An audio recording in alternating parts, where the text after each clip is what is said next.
नमस्कार, खबरें मध्य प्रदेश की आप देख रहे हैं और आपके साथ मैं हूं पुनीत मिश्रा। चलिए बात इस वक्त की 6 बड़ी खबरों की कर लेते हैं। सीबीएसई ने अगले साल के लिए अपने सिलेबस में 30% की कटौती का ऐलान कर दिया है। और वहीं भारत और चीन विवाद की अगर बात कर ली जाए तो राहुल गांधी ने इस पर सरकार से पूछा है कि सीमा पर यथास्थिति बनाए रखने लेकर दबाव क्यों नहीं डाला गया। लद्दाख से सूत्रों के हवाले से एक खबर यह भी आई कि पेंगोंग लेक जो है यहां पर चीनी सेना का जो जमावड़ा था अब धीरे धीरे कम हुआ। कुछ चीनी टेंट भी हटा दिए गए हैं यहां से। और इस सब के बीच एक अच्छी खबर यह है कि आज से कोवैक्सीन के ह्यूमन ट्रायल के लिए एनरोलमेंट शुरू है।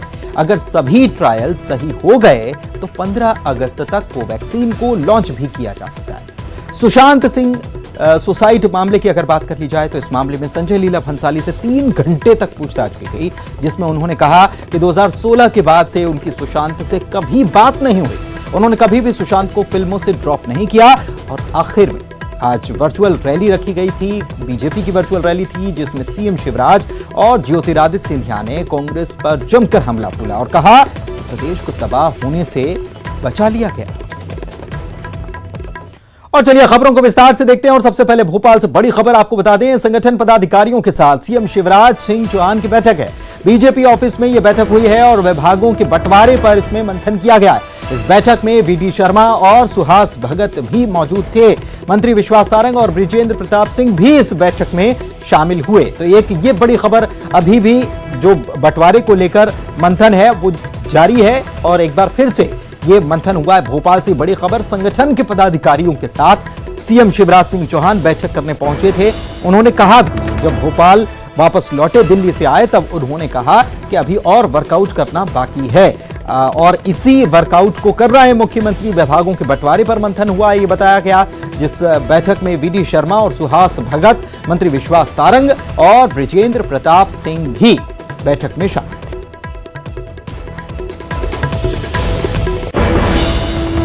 और जितेंद्र हमारे सहयोगी हमारे साथ इस खबर पर लाइव जुड़े हुए हैं, उनसे जानकारी लेते हैं बैठक के बारे में। जितेंद्र, क्या खबर है? देखिए, तकरीबन 1 घंटे तक बैठक चलती रही और सभी बड़े नेताओं ने इस पर मंथन किया। हालांकि दिल्ली में भी 2 दिनों तक सीएम रहे और वहाँ भी मंथन चलने के बाद अब भोपाल में इन्हीं सारी बातों को लेकर मंथन चलता रहा। हालांकि सीएम ने जब मीडिया से बात की तो उन्होंने एक ही बात कही कि अभी वर्कआउट करने के लिए थोड़ा और समय की जरूरत है, क्योंकि हमें काम करना है और कांग्रेस को कमेंट्स करना है। तो कहीं ना कहीं उन्होंने आज अपने भाषण के दौरान कांग्रेस पर जमकर निशाना भी साधा। और जिस तरह से पूर्व मुख्यमंत्री कमलनाथ उज्जैन पहुंचे थे, मंदिर में दर्शन किए, उन्होंने यही कहा कि जब जब चुनाव करीब आते हैं तो कांग्रेस को मंदिर और भगवान याद आते हैं। जी, इसके अलावा ये जो बैठक हुई है इसके बारे में कुछ जानकारी निकलकर सामने आ पाई, क्योंकि मंत्री विश्वास सारंग भी इस बैठक में शामिल होने के लिए पहुंचे थे और यहां मंत्रियों के विभागों के बंटवारे को लेकर यह बैठक हो रही थी। बिल्कुल, 2 मंत्री यहाँ पहुंचे थे, जिनमें विश्वास सारंग स्थानीय हैं तो यहाँ पर पहुंचे थे। मगर जो सबसे बड़ी बात है कि विभागों का बंटवारा होना है, उसको लेकर जो बड़े नेता हैं वही फैसला लेंगे, क्योंकि दिल्ली आलाकमान ने जिन नामों को, जिन विभागों का बंटवारा तय कर दिया है, उसके बाद अब भोपाल में क्या किन लोगों के साथ सहमति होनी है, इसी पर गहन चिंतन और मंथन चल रहा था। हालांकि सीएम ने जिस तरह से आज बात की उसमें साफ तौर पर लग रहा है कि अभी कुछ वक्त और लग सकता है। हालांकि अब देखते हैं कि कल तक क्या तस्वीर साफ हो पाती है या उसके बाद भी कुछ आगे का समय बढ़ पाएगा। चलिए, बहुत बहुत शुक्रिया आपका जितेंद्र इस तमाम जानकारी के लिए। तो ये बैठक हुई और इसके बाद क्या बोले मुख्यमंत्री, सुनवाते हैं आपको। वर्कआउट कर रहा हूँ, जल्दी कर दूंगा, आप क्यों चिंता कर रहे हो, मेरा काम है। वर्कआउट लंबा नहीं हो रहा। अरे वर्कआउट यार सोच समझ कर करना पड़ता है। कांग्रेस बार-बार इस पर कमेंट करती है। कांग्रेस के पास और कोई काम ही नहीं, तो कमेंट करने काम है, अब कमेंट करते रहे लगातार, बाकी क्या करना है, काम तो हमें करना है, उनको कमेंट करना है। और इसके पहले मुख्यमंत्री शिवराज सिंह चौहान ने कहा कि मंत्रियों के विभागों के बंटवारे पर अभी 1-2 दिन का वर्कआउट और करेंगे, इसके बाद बंटवारा हो जाएगा। इधर विभागों के बंटवारे में देरी पर पूर्व मुख्यमंत्री कमलनाथ ने उज्जैन में उन पर तंज कसा और कहा कि यह सौदे की सरकार है और सौदे से मंत्रिमंडल बना है और अब विभागों के बंटवारे पर भी सौदा हो रहा है। प्रदेश में करीब 100 दिन के बाद शिवराज सरकार के पहले मंत्रिमंडल का विस्तार 2 जुलाई को हुआ था। मंत्रिमंडल में 20 कैबिनेट और 8 राज्य मंत्रियों को शपथ दिलाई गई थी। इसके बाद कयास ये लगाए जा रहे थे कि इसी दिन देर रात तक मंत्रियों में विभागों का बंटवारा हो जाएगा, लेकिन ऐसा हो न सका। आज शाम तक संभावना है सर। आज और वर्कआउट करूंगा और जल्दी बांधूंगा। एक्चुअली क्या है कि माननीय मुख्यमंत्री महोदय जी सब लोगों के बारे में, व्यक्तियों के बारे में, किसकी रुचि किस काम में है, तो योग्य व्यक्ति को योग्य काम देने के बारे में चिंतन मंथन करनी चाहिए। ऐसे माननीय मुख्यमंत्री महोदय सबसे संवाद करके और सबके बारे में विचार करके उपयुक्त निर्णय लेंगे। इसके लिए समय की आवश्यकता लगती है। अच्छा, विलम्ब भले ही हो रहा है, लेकिन सब सोच समझ के हो, योग्यता के आधार पे हो, अनुभव के आधार पे हो, तो मैं मान के चलता हूं कि उसके बेहतर परिणाम निकलेंगे और राज्य हित में ही होगा। तो इसमें मक्खन बहुत अच्छा निकलेगा। सौदा हो रहा है, सौदा से गवर्नमेंट बनी, सौदे से मंत्रिमंडल बना, सौदे से विभाग बने। ये प्रदेश का हाल है। प्रदेश की जनता इसका हवा है और मुझे पूरा विश्वास है कि अपने प्रदेश की जल्दी।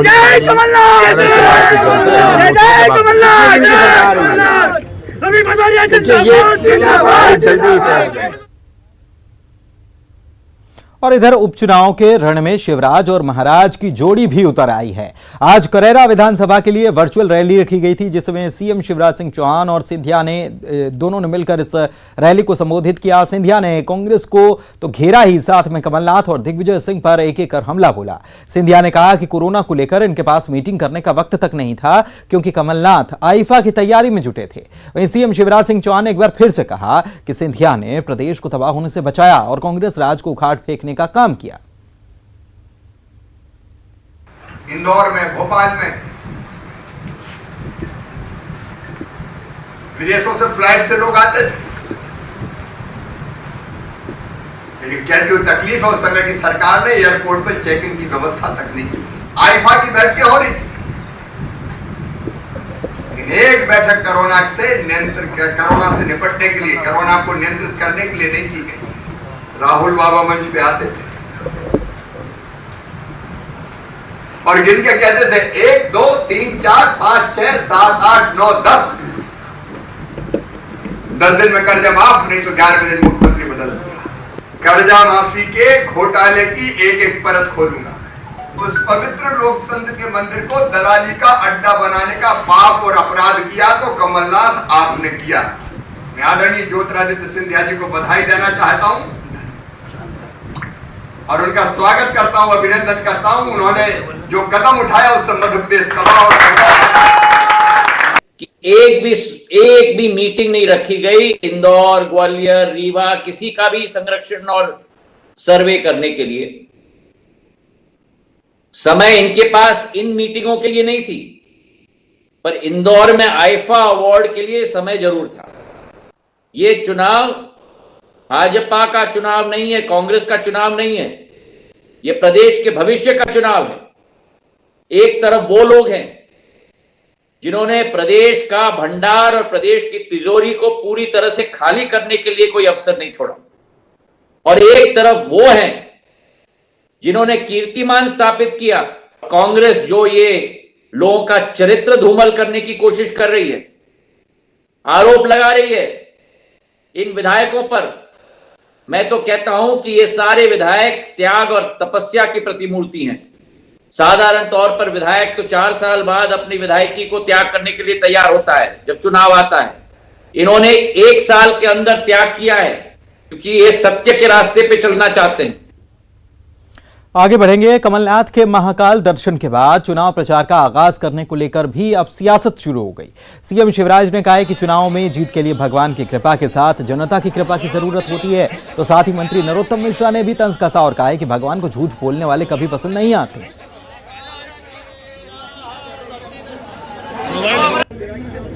चुनाव तो बहुत पहले ही शुरू हो गया था, तो संकनाट तो चलता रहता है, पर ये मेरी इच्छा थी कि आज का दिन एक ऐसा दिन है कि मैं यहाँ आऊँ और आशीर्वाद। मुझे पूरी आशा है कि भगवान महाकाल के सिंहस्थ में जब भाजपा की सरकार ने भ्रष्टाचार किया था, सिंहस्थ का बड़ा घोटाला किया, तो भोलेनाथ ने भारतीय जनता पार्टी को सजा दी थी, उनकी सरकार चली गई थी। अब वो जहाँ से चाहे करें, ऐसा है चुनाव जीतने के लिए भगवान की कृपा के साथ साथ जनता की कृपा की जरूरत होती है। और जनता उन्हीं पर कृपा की वर्षा करती है जो जनता के लिए बेहतर काम करते हैं। भगवान को झूठ बोलने वाले और धोखा देने वाले कभी पसंद नहीं आते।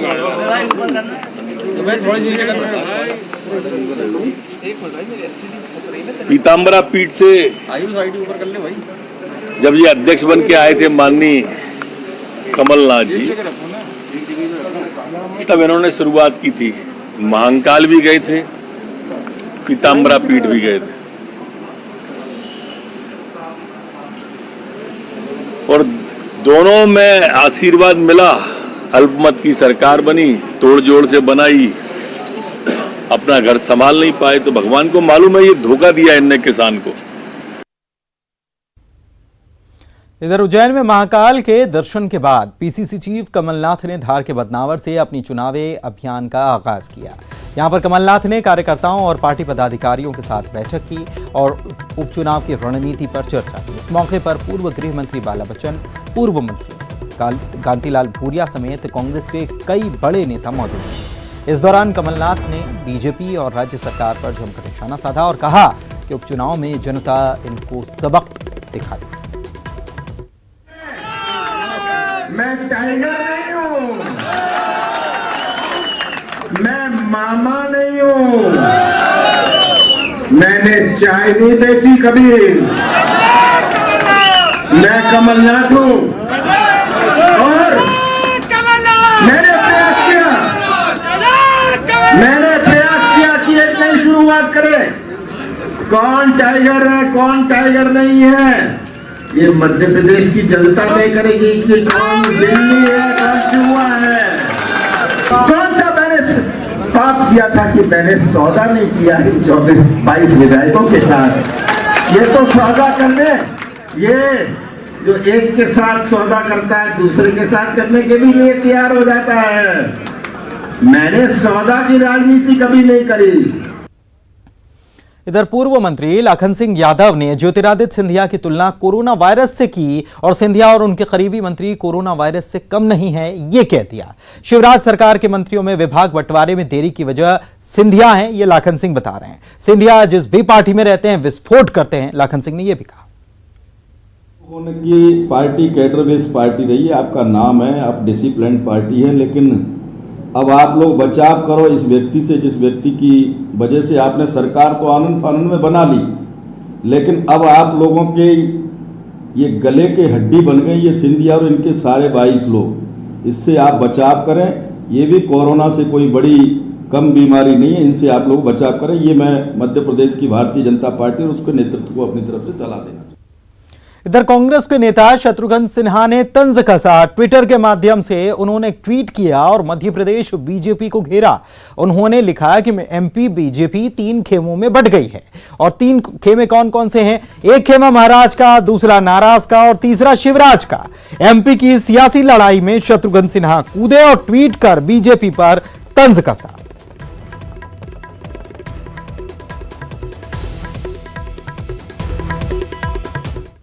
इधर भोपाल से खबर आपको बताएं कि कांग्रेस में सर्वे को लेकर घमासान मच गया है। पीसीसी चीफ कमलनाथ के सर्वे पर पार्टी के नेता ही सवाल उठा रहे। ग्वालियर चंबल के नेताओं की सर्वे के आधार पर आपत्ति है। स्थानीय नेताओं का आरोप है कि सर्वे में वोटरों से राय नहीं ली जा रही है। पार्टी के बड़े नेताओं की राय पर उम्मीदवारों के नामों का ऐलान किया जाना चाहिए। भिंड जिला पंचायत परिषद के महाराज सिंह तोमर ने आपत्ति उठाई। इसके अलावा गोहद नगर कांग्रेस कमेटी के तहसील शाह ने भी इस पर सवाल उठाए। अध्यक्ष कमलनाथ जी को इस बात पर गहराई से विचार करना चाहिए कि मेन सर्वे होती है जनता की, वोटर की। तो सर्वे वाले जाते हैं वो वोटर से तो कोई संपर्क कर ही नहीं रहे। तो मेरे हिसाब से ये सर्वे एकदम बिल्कुल गलत है और इस पे हमारे माननीय डॉक्टर साहब सर्वे हमारे माननीय कमलनाथ जी प्रदेश अध्यक्ष हैं, वरिष्ठ नेता हैं, पूरे देश उनकी राजनीति है, उनके अनुभव के आधार होगा सर्वे के आधार पर सफलता मिलती हो तो उनका सर्वे कराना कोई अनुचित नहीं है। लेकिन मेरा कहना यह है कि सर्वे के बाद स्थानीय लोगों से भी सलाह मशवरा करना उचित होगा, क्योंकि कभी कभी सर्वे राजनीतिक समीकरण कारण, सामाजिक जाति समीकरण के कारण भी सर्वे देखिए, कांग्रेस पार्टी में 24 उपचुनाव को लेकर गुटबंदी, गोलबंदी लगातार जोरों पर है। सबके सामने बयान आ रहे हैं, बड़े बड़े नेताओं के बयान आ रहे हैं। दिग्विजय सिंह जी का राकेश चौधरी के खिलाफ बयान आया, डॉक्टर गोविंद सिंह जी का, अजय सिंह जी का आया, प्रेमचंद गुड्डू को लेकर उनके तमाम पदाधिकारी और जनप्रतिनिधि विधायकों का आया। तो वहां टिकटों की जो जिस प्रकार से छीना झपटी चल रही है वो किसी से छिपी हुई नहीं है। लेकिन दूसरी ओर ये भी सच है कि इन विधानसभाओं के भीतर इनके लिए प्रत्याशियों का टोटा भी है। मध्य प्रदेश में 24 सीटों पर होने जा रहे उपचुनाव को लेकर बीजेपी कांग्रेस ने युद्ध स्तर पर तैयारियां करने की तैयारी कर ली है। प्रदेश की सबसे रोचक माने जाने वाली सावेर सीट को लेकर बीजेपी ने हर मतदाता तक पहुंचने के लिए हर हर मोदी घर घर तुलसी अभियान चलाने जा रही है, जिसमें सावेर क्षेत्र विधानसभा क्षेत्र के हर मतदाता के घर घर जाकर केंद्र और राज्य सरकार की उपलब्धियों के पत्रक के साथ तुलसी का पौधा वितरित किया जाएगा, जिससे उनके प्रत्याशी तुलसी सिलावट का प्रचार भी खुद ब खुद हो जाएगा। हालांकि कांग्रेस को इस अभियान पर आपत्ति है। कांग्रेस कह रही है कि तुलसी जैसे पवित्र पौधे का बीजेपी चुनाव में इस्तेमाल कर उसका दुरुपयोग कर रही है। हमारी महिला मोर्चे की जितनी हमारी बहनें हैं वो सावेर विधानसभा के लगभग 319 बूथों पे जाके हर घर में तुलसी का पौधा, माननीय मोदी जी के नेतृत्व में जो काम हुए हैं उसका पत्रक, माननीय शिवराज जी के नेतृत्व में जो काम हुए हैं उसका पत्रक, आदरणीय तुलसी भैया आने वाला रोड मैप और किए हुए काम, इसको लेके हमारी महिला मोर्चा की सारी बहनें सावेर विधानसभा की 319 बूथों पे जाएंगी और इस अभियान को हमने हर हर मोदी घर घर तुलसी नाम दिया है। उसी का नतीजा 1 वर्षों की उपलब्धि केंद्र सरकार की और मध्य प्रदेश के मुख्यमंत्री ओजस्वी 100 दिन की उपलब्धि, ये उसी का एक नतीजा देखा कि नहीं आप?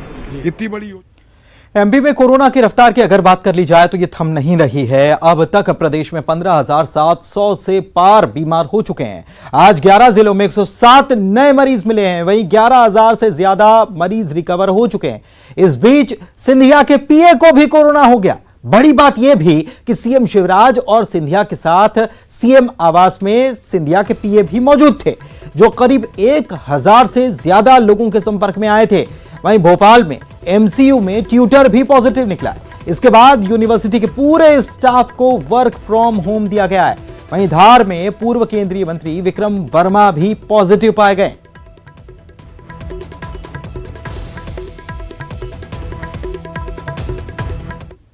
और यहां रुक रहे हैं एक ब्रेक के लिए, जल्द हाजिर होंगे, बने रहिए। ब्रेक के बाद आपका स्वागत है खबरें मध्य प्रदेश की आप देख रहे हैं। और एक भोपाल से बड़ी खबर आपको बता दें कि 3 आईपीएस अधिकारियों के तबादले राज्य सरकार की तरफ से कर दिए गए हैं। वीके सिंह को पुलिस हाउसिंग कॉर्पोरेशन का अध्यक्ष बना दिया गया है, जबकि पवन जैन को संचालक खेल एवं युवा कल्याण बनाया गया है। इसके अलावा अरुणा मोहन राव को स्पेशल डीजी ट्रेनिंग बनाया गया। राज्य सरकार ने इसके आदेश जारी कर दिए हैं। मुख्यमंत्री शिवराज सिंह चौहान ने कोरोना मरीज को अस्पताल के बाहर छोड़ने की घटना को गंभीरता से लिया। उन्होंने इस घटना की मजिस्ट्रियल जांच के आदेश दिए। दरअसल सोमवार को मरीज की रिपोर्ट कोरोना पॉजिटिव आने पर उसे कोरोना वायरस संक्रमण के इलाज के लिए निर्धारित किए गए चिरायु अस्पताल में शिफ्ट करने के लिए एम्बुलेंस बुलाई गई।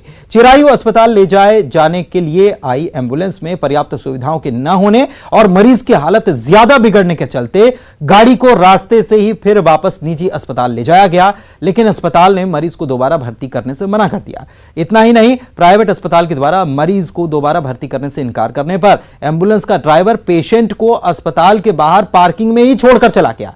इन्हीं उलझनों के बीच कोरोना से जंग लड़ रहे व्यक्ति की मौत हो गई। इस घटना को लेकर मुख्यमंत्री ने जांच के आदेश दिए। कहीं चोरी का आरोप तो कहीं छेड़खानी का इल्जाम, लेकिन दोनों ही की सजा एक। खंबे पर बांधकर खुद दी जा रही है सजा। न कहीं कानून और है न कहीं कानून वाला। जी हां, ये 2 तस्वीरें आपके स्क्रीन पर जो मंडला और गुना से आई हैं। मंडला में चोरी के आरोप में आरोपियों की पिटाई की जा रही है, तो गुना में मजनुओं की बांधकर मरम्मत की जा रही है।